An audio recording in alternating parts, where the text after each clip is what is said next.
When we think of Draco Malfoy and his role within the Harry Potter books, we're reminded of the selfish, egotistical, bullying bigot that took pleasure from inflicting misery upon those he didn't like or simply understand. However, Draco learned the error of his ways and felt severe remorse over his actions throughout the years. He went on to become a devoted husband who adored his wife to the point he made her the centre of his world. She bore him a son, Scorpius, whom they both loved very much. Sadly for Draco and Scorpius, Astoria tragically passed away from a blood curse, leaving him and his son devastated. How did Draco cope with losing his wife? Did he struggle alone to raise his son? And is Astoria's blood curse all that it seems? Let's take a look in today's video.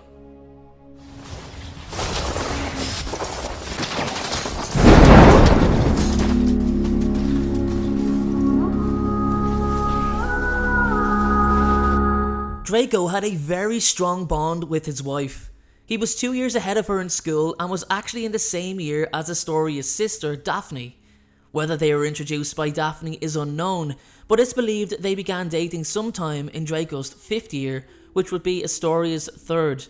As I've said, they had a very strong bond, strong connection, much to Pansy Parkinson's dismay, as she was quite jealous of Draco's love for someone that wasn't her.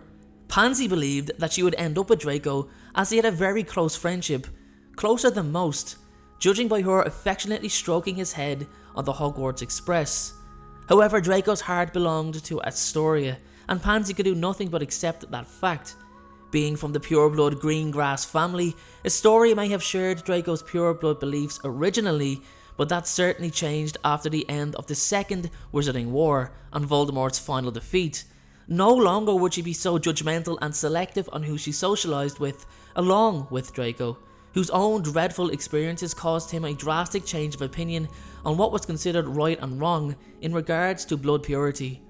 Lucius and Narcissa, despite their own embarrassment after their exposure and their should-have-been sentences to Azkaban, still upheld their anti-Muggle beliefs.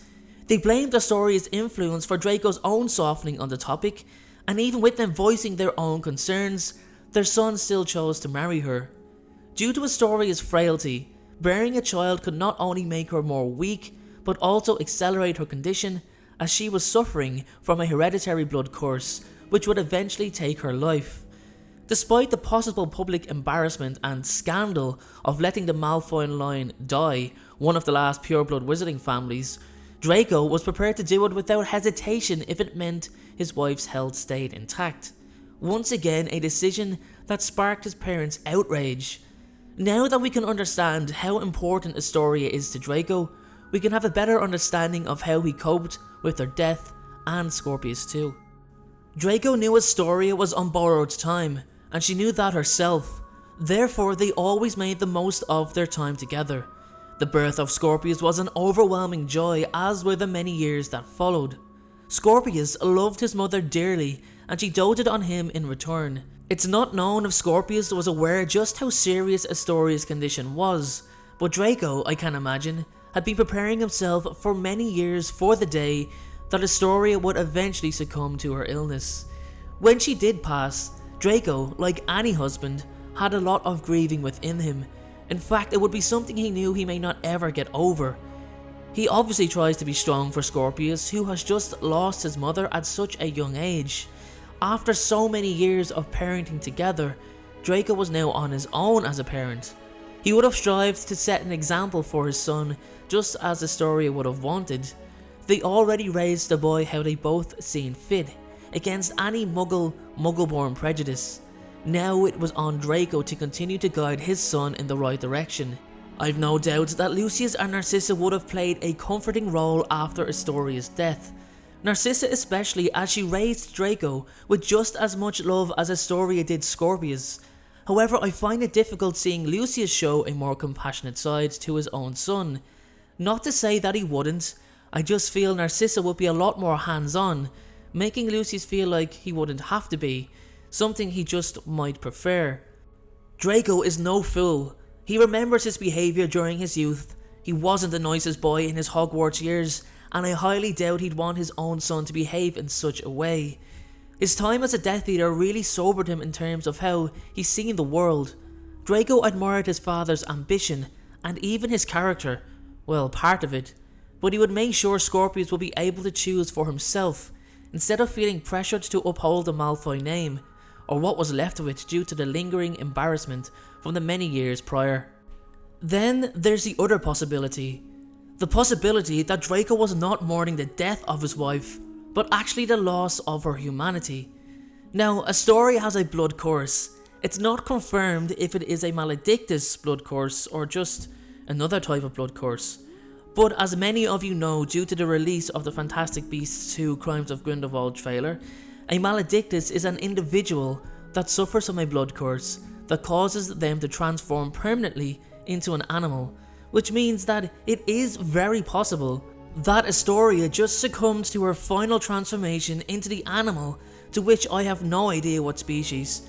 Apparently it's to do with the individual's personality, leaving Draco to cover the would-be scandal up, staging the funeral, while actually having Astoria reside in animal form in secret, with just himself and Scorpius aware of the true situation. However, that may seem a little far-fetched, and if you want to comment below saying that, I have no quarrels with that, because again, that's what theories are for. However, nothing would change in terms of both Draco and his son's suffering and heartache.